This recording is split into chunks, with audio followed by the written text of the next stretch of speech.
Welcome to my channel Diwakar education Adda. आप लोगों को मैं आज से एक टारगेट बना रहा हूँ। टारगेट मेरा होगा जो कुछ 9th क्लास का मैं चैप्टर वाइज ले रहा हूँ। वैसे तो ऑल कंपटीशन एग्ज़ाम के लिए आप लोगों को इम्पोर्टेंट होगा। इम्पोर्टेंट रखते हुए मैंने कुछ ऐसे बातों को कंपटीशन के नज़र रखते हुए और 9th 10th को नज़र रखते हुए मैंने एक एक चैप्टर बाय चैप्टर ऑब्जेक्टिव आप लोगों को देना प्रारंभ कर रहा हूँ। वैसे यहाँ 10th एंड 9th के दोनों का है। दोनों आदमी इसको देख सकता है। ज़्यादातर आप जो बिहार बोर्ड एग्जाम लेने जा रहा है तो मैं चाह रहा हूँ जो मैं ऑब्जेक्टिव करा लूँ। अपने ट्यूशन का भी जितना बच्चा है वो भी अपना क्या करें, वैसे पढ़ने में तो जो है सो है, मैंने सोते सोते भी देख ले, ठीक है।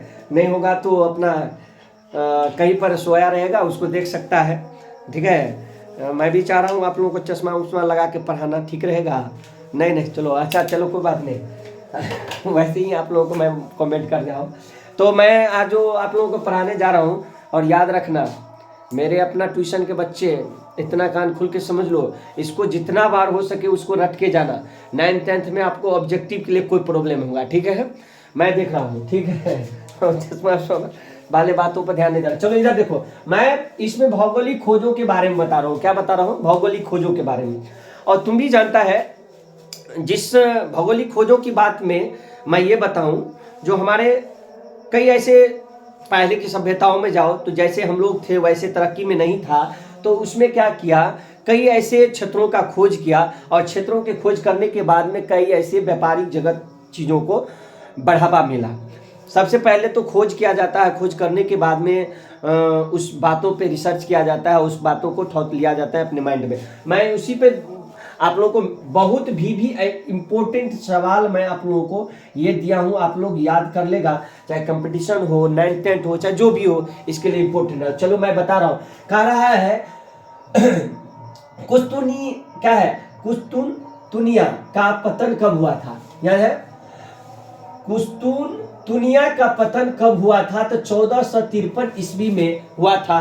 1453 ईस्वी में हुआ था। और ये जो है कुस्तुनतुनिया किसकी राजधानी है? पूर्वी रोम की, पूर्वी रोम साम्राज्य की राजधानी है। यहाँ दो आएगा, पूर्वी इसका पतन कब हुआ था तो बोलेगा तो 1453 ईस्वी देना, 1453 ईस्वी देना। और 1453 ईस्वी देने के बाद में आपको एक और आएगा जो किसकी राजधानी है ये, तो पूर्वी रोम साम्राज्य की राजधानी है। पूर्वी रोम साम्राज्य की राजधानी है। इतना तो हो गया, इतना तो आप लोग जान गए। उसके बाद यहाँ कहा जाता है एक बात और, वास्को डिगामा। वास्को डिगामा के बारे में कौन नहीं जाता? भारत के आदमी तो भूलेगा नहीं, भारत के आदमी तो कहीं भूलेगा नहीं है। और वास्को डिगामा ही थे जो भारत का खोज किया था, ठीक है, भारत की खोज किया था। वास्को डिगामा के बारे में कोई ऐसा एग्जाम नहीं है, बहुत ऐसा एग्जाम होता है जिसमें आप लोगों को पूछा भी जाता है। और पूछने के बाद में एक होता है वास्को डिगामा किस देश के रहने वाला था। एक सवाल तो अपने आप में ये बन गया, वास्को डिगामा किस देश के रहने वाला था? तो पुर्तगाल का। एक प्रश्न वहीं रख लेना, कहाँ का रहने वाला था? बहुत आदमी को ये पता नहीं रहता, तो वो कहाँ का रहने वाला था? वास्को डिगामा किस देश के रहने वाला था? तो ये पुर्तगाल का रहने वाला था बाबू। कहाँ का रहने वाला था बाबू? पुर्तगाल का रहने वाला। और एक बात और देख लो, इसने कहेगा जो एक वास्को डिगामा वैसे एक्चुअली अमेरिका की खोज करने निकला था। खोज किसका कर लिया? आपको किसका कर लिया? उसके बाद इसने भारत की खोज कर लिया, ठीक है। और यहाँ पर वास्को डिगामा कहेगा भारत की खोज कितने ईस्वी में किया? कितने ईस्वी में जब कहेगा तो 1498 देना, भारत की खोज किया। और कहेगा एक बार और सवाल आ जाएगा, तो वास्को डिगामा भारत में कहाँ पर आया था?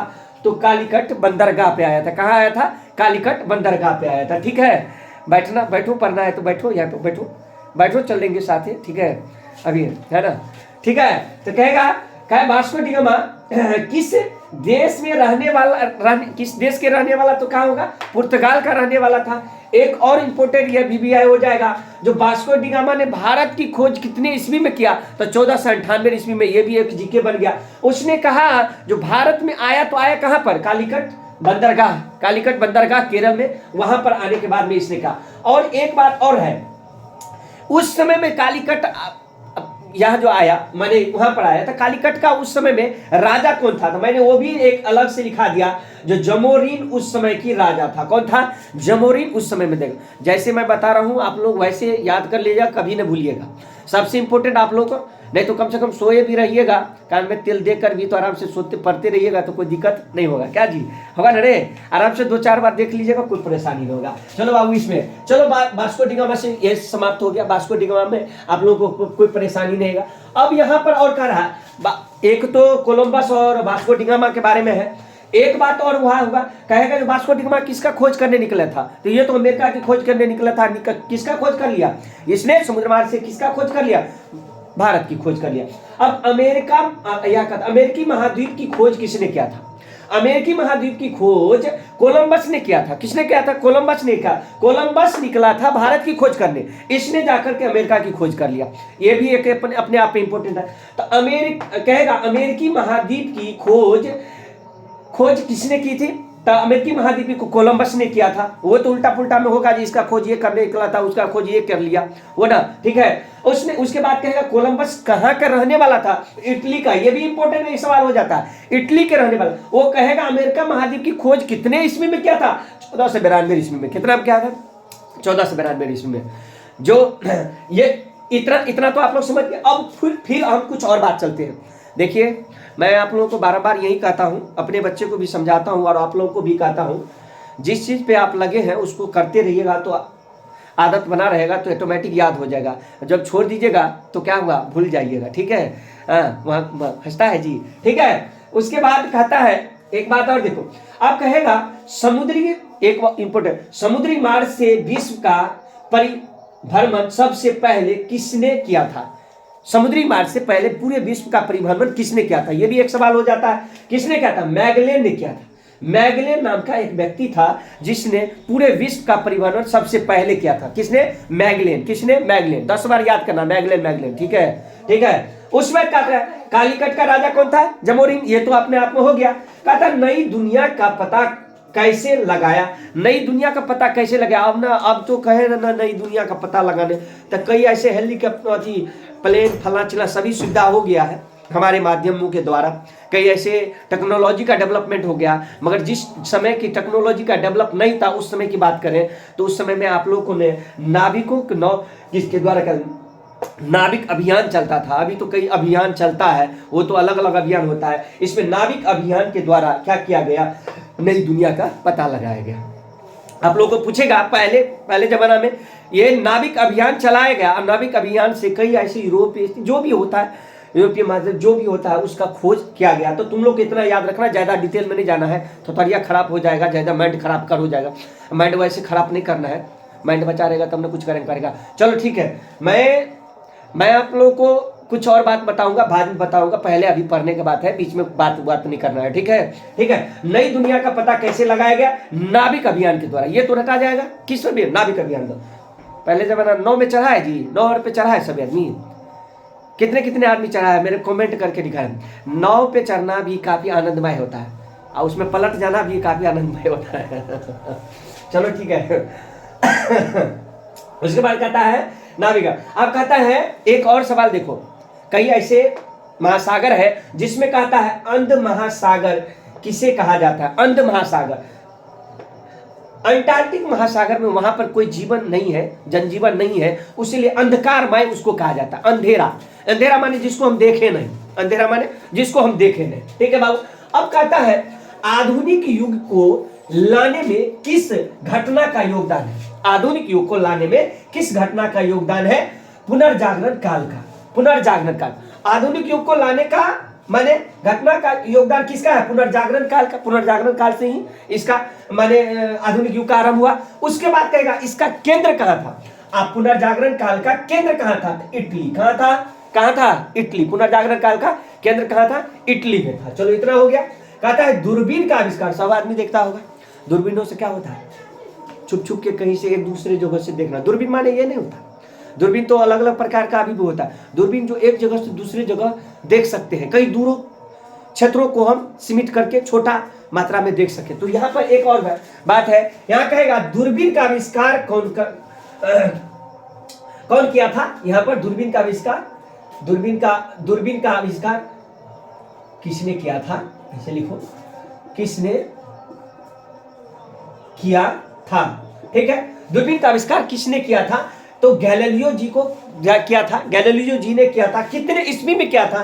तो 1609 ईस्वी में किया था। 1609 ईस्वी में किया था। अब कहता है कोलंबस ने 1492 में अन्य स्थानों की भी खोज किया। एक था वेस्ट इंडीज, उस स्थान का भी खोज 1492 ईस्वी में किया था। और यहाँ पर कोलंबस के बारे में मैंने यहाँ पर बता ही दिया, कोलंबस क्या व्यक्ति थी, समझ गए। तो ये वेस्ट इंडीज का भी खोज किया 1492 में, इतना।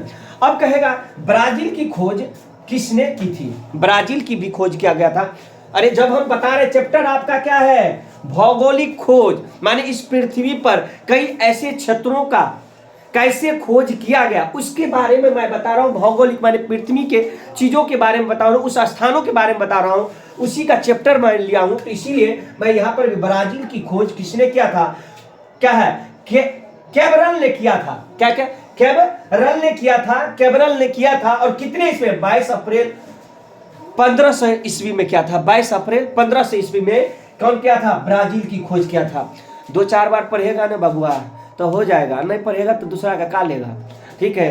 पढ़ेगा तो सही है, नहीं पढ़ेगा तो का लेगा, ठीक है ना रे अमन कुमार, है ना। चलो उसके बाद कहता है कैमरन ने किया था, ठीक है। अब कहता है ऑस्ट्रेलिया की खोज किसने किया था? किसने? ऑस्ट्रेलिया की खोज किसने किया था? तो ऑस्ट्रेलिया की खोज कैप्टन कुक ने किया था। किसने किया था? कैप्टन कुक ने किया था। 1770 ईस्वी में किया था। 1770 ईस्वी में किया था। ऑस्ट्रेलिया की राजधानी कहाँ है आप लोग लिखिएगा। अभी फिलहाल में विश्व कप भी आप लोगों को जीत गया, सबसे ज्यादा विश्व कप भी जीता वही।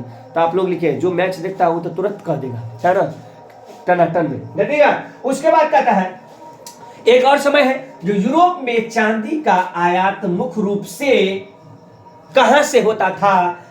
मैक्सिको से होता था। कहां से होता था? चांदी का आयात मुख्य रूप से कहां से होता था? मैक्सिको से होता था। कहां से? मैक्सिको से। मैं सोना की बात नहीं कर रहा हूं, भारत पहले जमाना में सोनों की चिड़िया होता था, छोटा अंग्रेज ने आकर के सब काम गड़बड़ा दिया। रहता है सब कुछ झुमका उमका पहने रहता, बढ़िया से गला उला में पहने रहता, एकदम भारत में, मगर बेचारा लेके चल गया। जाने दो, उसी सबको सुंदर रहने दो, अपना सब नॉर्मली में चलो। तो यह है यूरोप का चांदी का आयात मुख्य रूप से कहां से होता था? उसमें मैक्सिको से होता था। अब कहता है भौगोलिक खोज का परिणाम स्वरूप, भौगोलिक की खोज जो हुआ उसके परिणाम स्वरूप किस क्षेत्र का डेवलपमेंट सबसे ज्यादा हुआ? किस क्षेत्र का हुआ? तो एक चीज हो गया, व्यापारिक वर्ग का डेवलपमेंट ज्यादा हुआ। व्यापारी क्षेत्र में एक जगह से दूसरे जगह व्यापार करने का क्षेत्र ज्यादा हो गया। तुम भी जानता है जो व्यापारी मार्ग से कई ऐसे क्षेत्रों को जोड़ा गया और कई ऐसे क्षेत्रों को जोड़ने के बाद में एक देश दूसरे देश से आयात जात, माने कोई भी ऐसा प्रोडक्ट है आयात जात किया गया जिससे अन्य देश काफी मुनाफा भी कमाया गया, समझ गया। ये सभी चीज होता है, ठीक है। और एक बात और हम तुम लोगों को कहते हैं, जो भारत में सबसे पहले पुर्तगाल ने आया और लास्ट तक रहा और सबसे लास्ट तक क्या हो गया? पुर्तगाल गया, ठीक है, ठीक है। Thank you, all the best. मन हो तो चैनल को लाइक करिए, सब्सक्राइब कीजिए, नहीं हो तो कम से कम वीडियो देख करके अपना फायदा लीजिए। थैंक यू, ठीक है। हम इसलिए आप लोगों को चश्मा वाला कार्यक्रम दिखाए, यहाँ पे रखा था इसीलिए लगा लिए, ठीक है जी, देखने में। चलो थैंक यू। अरे चलो थैंक यू।